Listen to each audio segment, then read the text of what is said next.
Good morning everyone. आज हम देखेंगे 17 अगस्त से संबंधित सभी महत्वपूर्ण करंट अफेयर को। एक बार पुनः डेली करंट अफेयर के वीडियो को शुरुआत की जा रही है, जिसकी जानकारी कल इंडिविजुअल स्टडी के फेसबुक पेज पे दी गई थी। तो चलिए 17 अगस्त से संबंधित जो पहला महत्वपूर्ण प्रश्न है वो है कि किस देश ने एरो 2 बैलिस्टिक मिसाइल इंटरसेप्टर का सफल परीक्षण किया है। तो अभी देखिए, एरो 2 बैलिस्टिक मिसाइल इंटरसेप्टर का इजराइल के द्वारा सफल परीक्षण किया गया। अब आप यहाँ ये सवाल बनता है कि जो बैलिस्टिक मिसाइल होता है वो क्या होता है।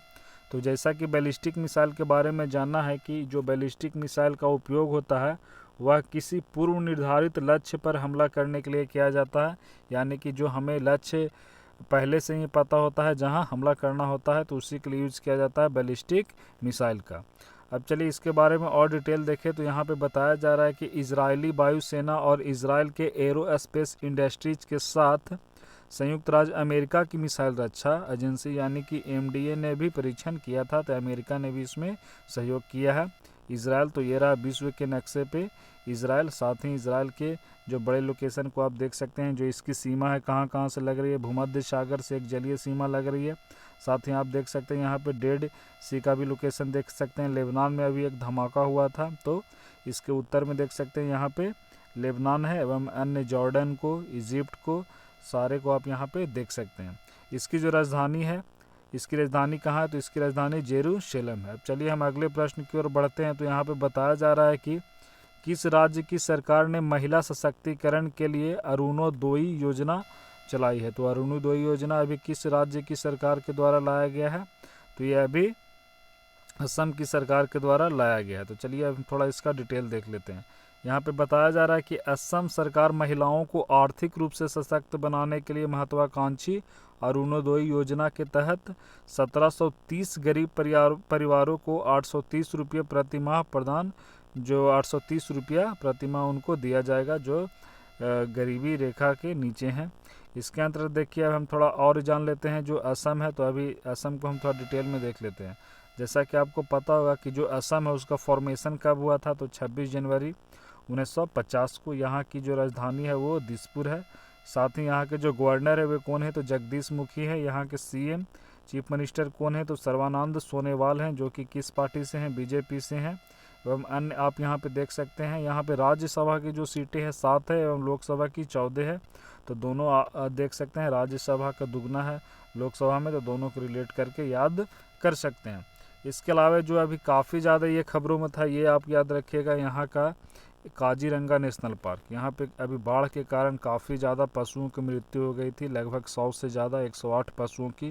तो ये भी आपको जानना है कि यहाँ का जो नेशनल पार्क है काजीरंगा वो असम में ही है, डिब्रू सैखोवा नेशनल पार्क। इसके अलावा Manas national park, Nameri national park और ओरंग नेशनल पार्क, तो ये सभी कहाँ की नेशनल पार्क हैं, तो ये असम की नेशनल पार्क हैं। इसके अलावा असम के बारे में आपको जानना है कि जो 26 जनवरी की बात की जा रही है, यानी कि 26 जनवरी को गणतंत्र दिवस मनाया जाता है भारत में। तो उस दिन परेड निकाली जाती है, झांकी निकाली जाती है। तो इस बार जो 26 जनवरी का जो परेड हुआ था उसमें असम की झांकी प्रथम नंबर पे था। तो आपको ये भी याद रखना है कि जो प्रथम पुरस्कार किसके द्वारा पाया गया था, तो असम की झांकी के। साथ ही 2020 का खेलो इंडिया यूथ गेम का तीसरा संस्करण आरंभ हुआ था, वो भी कहाँ हुआ था, वो गुवाहाटी में हुआ था। इसके अलावे एक अन्य आपको याद रखना है जो पिछले साल का है, तो सारे महत्वपूर्ण करंट अफेयर को बताया गया, वो है अरुंधति योजना। अरुंधति योजना कहाँ से रिलेटेड है, तो यह असम से रिलेटेड है। और इसके अंतर्गत क्या किया जा रहा था, तो विवाह के समय लड़कियों को 1 तोला सोना देने की बात की जा रही थी। जितने भी गरीब लड़कियां हैं उन्हीं के लिए अरुंधति योजना लाई गई थी असम की सरकार के द्वारा। तो इतनी सारे बातें आपको यहाँ से रिलेट करके याद रखनी है। अब चलिए आप यहाँ पे सेकंड बताया गया कि 2020 खेलो इंडिया यूथ गेम्स का तीसरा संस्करण कहाँ हुआ था, तो गुवाहाटी में। तो आपको जैसा कि पता होगा 2020 में तीसरा हुआ, तो 2018 में पहला हुआ था। तो 2018 में पहला कहाँ हुआ था, तो ये न्यू दिल्ली में हुआ था। इसके अलावा 2019 में दूसरा संस्करण हुआ था खेलो इंडिया यूथ गेम का। तो ये भी जानना है कि जो दूसरा था वो कहाँ हुआ था, तो वो पुणे में हुआ था। तीसरा अभी आपको बताया ही गया। अब चलिए देखते हैं अगले प्रश्न को। अगले प्रश्न के अंतर्गत बताया जा रहा है कि किस मंत्रालय के द्वारा फिट इंडिया फ्रीडम रन का आयोजन किया गया है। तो अभी ऐसा किस मंत्रालय के द्वारा किया गया है? इनमें से ऑप्शन देखिए यहाँ पे, तो ये युवा मामले और खेल मंत्रालय के द्वारा किया गया है। तो इसका आंसर होगा सी। अब यहाँ पे देखिए डिटेल में बताया जा रहा है कि भारत के 74वें स्वतंत्रता दिवस के अवसर को चिन्हित करने के लिए 15 अगस्त से 2 अक्टूबर यानी 2 अक्टूबर को महात्मा गांधी की जयंती होती है और इस बार 151वीं जयंती है। तो इसी के अब देखते हुए फिट इंडिया फ्रीडम कार्यक्रम का आयोजन किया गया। इसमें कोविड-19 के अंतर्गत सारे प्रोटोकॉल का पालन किया जाएगा। किरण रिजिजू जो हमारे खेल मंत्री हैं, उनका देखिए एक ट्वीट आया था, वहाँ पे बताया गया था कि you can run from your place and your pace. तो आपको बताया जा रहा था कि आप अपनी मन मुताबिक वहाँ पे क्या करें, तो एक्सरसाइज करें, इसके अलावा रेगुलेटरी मेंटेन रखें। तो अभी ऐसा आपको ये याद रखना है, क्या बताया गया था अभी, फिट इंडिया फ्रीडम रन किसके द्वारा? तो ये हमारे युवा मामले के और साथ ही खेल मंत्रालय के द्वारा किया गया। अगला प्रश्न यहाँ पे बताया जा रहा है कि हाल ही में किस राज्य के खाजे हरमल मिर्च और मिंदोली केला, तो ये देखिए एक तो खाजा है वहाँ का, देख सकते हैं, उसके अलावा हरमल मिर्च एक प्रकार का मिर्च की बात की जा रही है, उसका नाम क्या है? तो हरमल मिर्च और मिंदोली केला एक प्रकार का बनाना है, देख सकते हैं क्या है? तो मंदोली। तो अभी इसको GI टैग मिला है। तो ये कहाँ की है? तो ये गोवा की है। तो इसका आंसर हो जाएगा डी। यहाँ पर देख सकते हैं कि गोवा के लोकेशन को आप यहाँ पे स्पष्ट देख सकते हैं, जो कि कर्नाटक और महाराष्ट्र और कर्नाटक की सीमा पे है। साथ ही गोवा का बारे में अन्य चीज़ें देख लीजिए कि इसका फॉर्मेशन कब हुआ। तो देख सकते हैं जो गोवा है उसका फॉर्मेशन 30 मई 1987 को एज ए स्टेट हुआ। हालांकि 1961 में यह पुर्तगालों से आज़ाद हो चुका था, तो इसीलिए उस दिन क्या था? तो 19 दिसंबर 1961 था, इसीलिए 19 दिसंबर को गोवा मुक्ति दिवस मनाया जाता है। लेकिन अगर गोवा स्थापना दिवस पूछा जाए तो वो 30 मई को मनाया जाता है, क्योंकि बाद में 1987 को शुरुआत में गोवा को 1961 में जब भारत का अंग बना था तो उस समय केंद्र शासित प्रदेश था, लेकिन पूर्ण रूप से राज्य 1987 में बना था, वो भी 30 मई को। इसीलिए इसका फॉर्मेशन डे 30 मई को होता है। और इसका जो मुक्ति दिवस लिबरेशन डे जो मनाया जाता है वह 19 दिसंबर को मनाया जाता है। इसके कैपिटल आपको पता होगा पंजिम है। यहाँ के गवर्नर सत्यपाल मलिक हैं एवं यहाँ के जो चीफ मिनिस्टर हैं बीजेपी से हैं प्रमोद सावंत एवं अन्य। यहाँ पे देख सकते हैं राज्यसभा से 1 सीटें हैं और लोकसभा से 2। एरिया के हिसाब से इसका रैंक देख सकते हैं क्या है, तो 28वां है। तो देख सकते हैं सबसे अंतिम है, तो वो भी आपको याद रखना है कि क्षेत्रफल के हिसाब से यह छोटा है। इसके अलावा चलिए ये भी आपको जानना है कि जो भगवान महावीर सेंचुरी वो कहाँ है? तो वो एक वन्य जीव अभ्यारण्य की बात की जा रही है। तो भगवान महावीर भी गोवा में है। इसके अलावा एक नेशनल पार्क है गोवा का फेमस काफ़ी, मोल्लेम नेशनल पार्क, तो ये भी आपको याद रखना है। साथ ही गोवा और कर्नाटक के सीमा पर एक और काफ़ी महत्वपूर्ण जलप्रपात है, उसका नाम याद रखिएगा आप, दूध सागर जलप्रपात, तो वो काफ़ी फेमस है। तो इसके बारे में भी आपको याद रखना है। अब चलिए हम अगले प्रश्न की ओर बढ़ते हैं। अगला प्रश्न में बताया जा रहा है कि भारत ने किस देश की सबसे बड़ी नागरिक बुनियादी ढांचा परियोजना के लिए 500 मिलियन अमेरिकी डॉलर की सहायता की घोषणा की है? तो भारत ने काफ़ी बड़ी देख सकते हैं रकम है जो अपने एक पड़ोसी देश को देगा। तो वो किसको देगा? तो देखिए यहाँ पे, तो वो अभी मालदीव को दिया जाएगा। तो इसका आंसर हो जाएगा डी।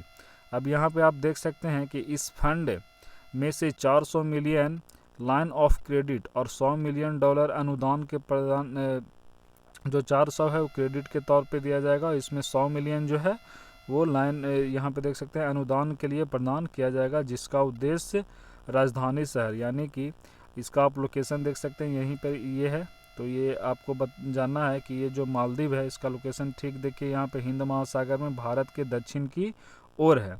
इसकी राजधानी कहाँ है? माले है। तो माले के ही जो पड़ोसी द्वीप हैं जैसे विलिंगली है, यहाँ पे अन्य देख सकते हैं गुलीफाहू और थिलाफूसी, उसी से जोड़ा जाएगा यहाँ की राजधानी माले को।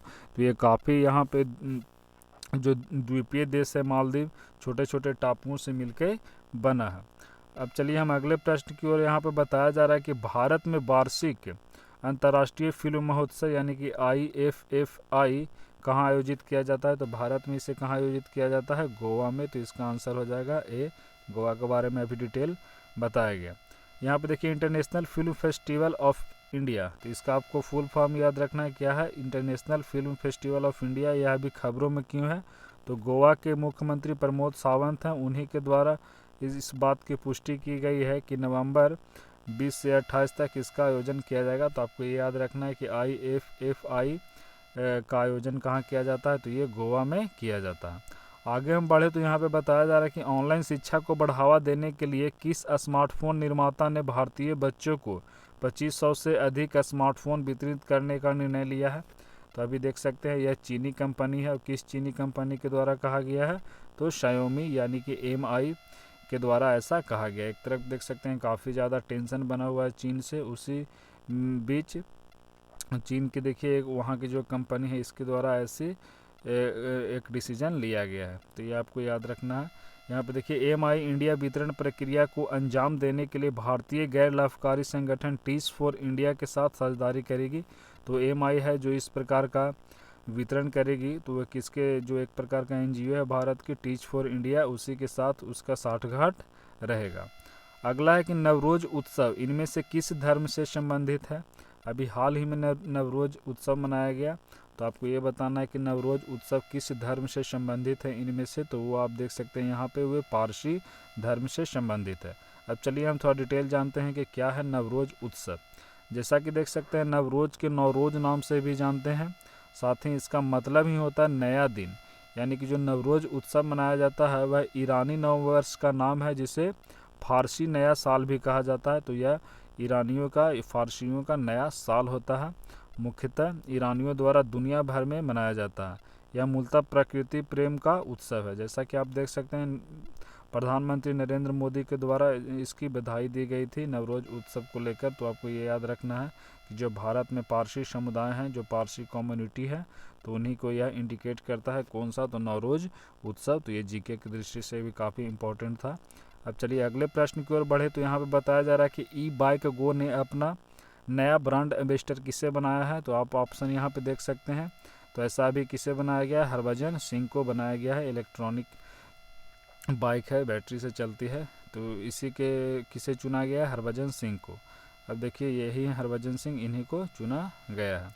आगे बढ़े तो यहाँ पे बताया जा रहा है कि ऑनलाइन व्यापार को आसान बनाने के लिए इनमें से किसके द्वारा इतना आसान है नामक अभियान चलाया गया।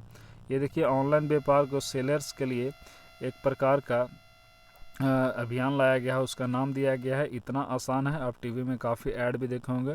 तो वह किसके द्वारा भी लाया गया है भारतीय बाज़ार में, आप देख सकते हैं ये अमेज़ॉन के द्वारा लाया गया है। अमेज़ॉन, जैसा कि आपको पता होगा, जो अमेज़ॉन है काफ़ी बड़ी कंपनी है, और इसके मालिक कौन है, तो इसके जो फाउंडर हैं वो देख सकिए जेफ बेजोस हैं। तो यही है जेफ बेजोस। अब चलिए अगले प्रश्न की ओर बढ़े तो यहाँ पे बताया जा रहा है कि नवंबर में our only home a climate appeal to the world. तो देखिए क्लाइमेट से रिलेटेड एक पुस्तक की बात की जा रही है। तो यह पुस्तक का विमोचन किसके द्वारा किया जाएगा, तो इस पुस्तक का नाम आपको याद रखना है। पुनः एक बार सुनिए, our only home a climate appeal to the world. तो ऐसा अभी दलाई लामा जी के द्वारा किया जाएगा। अब देखिए यही है दलाई लामा जी, तो यही वह पुस्तक है। साथ ही ये आपको ये जानना है कि ये जो दलाई लामा है ये कौन है। तो आपको पता हो गया 14वें दलाई लामा है, इनका जो नंबर है वो भी याद रखना है।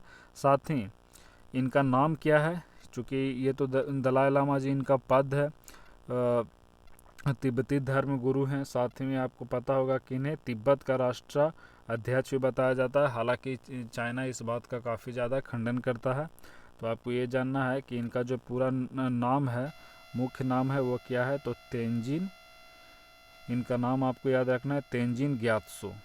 इनका नाम क्या है, तो तेंजिन ग्यात्सो, ये नाम आपको याद रखना है। साथ ही इसके अलावे ये भी जानना है कि इनकी जो यह पुस्तक है वह किस पर निर्धारित है। देखिए यह पुस्तक दलाई लामा ने राजनीतिक निर्णय लेने वाले जलवायु परिवर्तन के मुद्दे पर गतिरोध और बिना जानकारी से लड़ने के लिए एक अलग एवं जलवायु के अनुकूल दुनिया और युवा पीढ़ी के लिए भविष्य में फिर से हासिल करने के लिए अधिकार पर जोर देने की अपील की है। तो चूँकि इन्वायरमेंट काफ़ी ज़रूरी है सही से रहना, तो उसी के लिए यह पुस्तक है जिसको नवंबर में लॉन्च किया जाएगा। तो चलिए दोस्तों वीडियो को यहीं पे समाप्त करते हैं। अच्छा लगा होगा तो प्लीज़ आप इसे शेयर करें, और इस वीडियो में आप और क्या इम्प्रूवमेंट चाहते हैं वो आप हमें कमेंट के माध्यम से बता भी सकते हैं। चलिए धन्यवाद।